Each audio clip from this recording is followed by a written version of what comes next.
আজকে শেয়ার করব একদম ছোট্ট ছোট্ট মাছ দিয়ে একটা ভাজি। এই ভাজিটা খেতে কি যে মজা। সো হ্যালো এভরিওয়ান, আসসালামু আলাইকুম। কেমন আছেন সবাই? আমি আলহামদুলিল্লাহ ভালো আছি।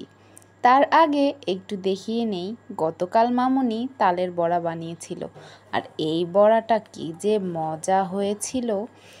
তো এই তো গতকাল মামুনি এটা ভাজতেছিল, আর সেই সময় আমি গিয়ে উপস্থিত হয়েছিলাম।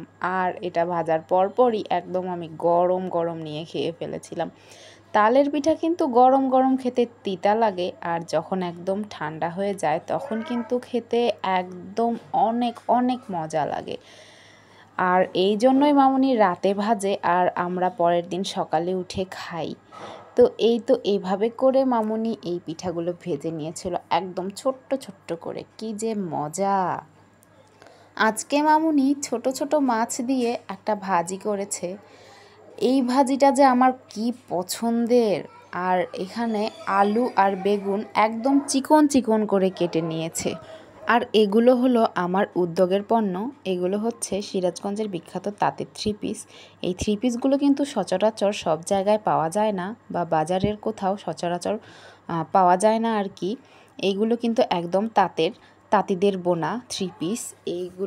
এই থ্রি পিসগুলোর মধ্যে এই কালারটা যে আমার কি ভালো লাগে, জাম কালারের মধ্যে সাদা কালার। তো এই থ্রি পিসগুলো কিন্তু পিওর সুতি কাপড়ের মধ্যে হবে, আর ধুলে কিন্তু তেনা তেনাও হবে না। তার চেয়ে বড় কথা, এগুলোর কিন্তু রং উঠবে না, আর এগুলো গরমের দিনে পরে অনেক বেশি আরাম লাগে। তো এখানে বেশ কয়েকটা কালেকশন আছে, বাকি কালেকশনগুলো সব স্টক আউট হয়ে গিয়েছে। তো আপনাদের যদি এই থ্রি পিসগুলো পছন্দ হয়ে থাকে তাহলে আমার পেজে নক দিতে হবে। আমি আমার পেজের নামটা আমার ভিডিওর ক্যাপশনে মেনশন করে দেব। ভালো লেগে থাকলে অবশ্যই ইনবক্সে নক দেবেন। এই ধরনের ভাজি আমি অনেক বেশি পছন্দ করি, সাথে আমার বাসার অন্যান্য মানুষেরাও অনেক অনেক পছন্দ করে। তো এই ভাজিটা রান্নার জন্য প্রথমেই মামুনি কিছু পেঁয়াজ ভেজে নিয়েছিল, আর পেঁয়াজটা হালকা একটু ভাজা হয়ে আসলে সেখানে একটু হলুদ দিয়ে দিয়েছিল। তারপর এই তো আলু আর পটল যে কেটে রেখেছিল সেটা ধুয়ে এইখানে দিয়ে দিয়েছিল। তারপর এটা একটু ভালোভাবে নাড়াচাড়া করে এখানে দিয়ে দিয়েছিল পরিমাণ মতো লবণ। তারপর কিছু মরিচ একদম থেতো করে দিয়ে দিয়েছিল। তারপর এটা খুব ভালোভাবে নাড়াচাড়া করে ঢেকে দিয়েছিল প্রায় 2 থেকে 3 মিনিটের জন্য। আলু পটলগুলো যেহেতু একদম কুচি কুচি করে কাটা, সেহেতু এগুলো সেদ্ধ হতে একদমই কম সময় লেগেছে। তো এইটা যখন প্রায় 50% সেদ্ধ হয়ে এসেছে, ঠিক সেই সময় মামুনি মাছগুলো দিয়ে দিয়েছিল।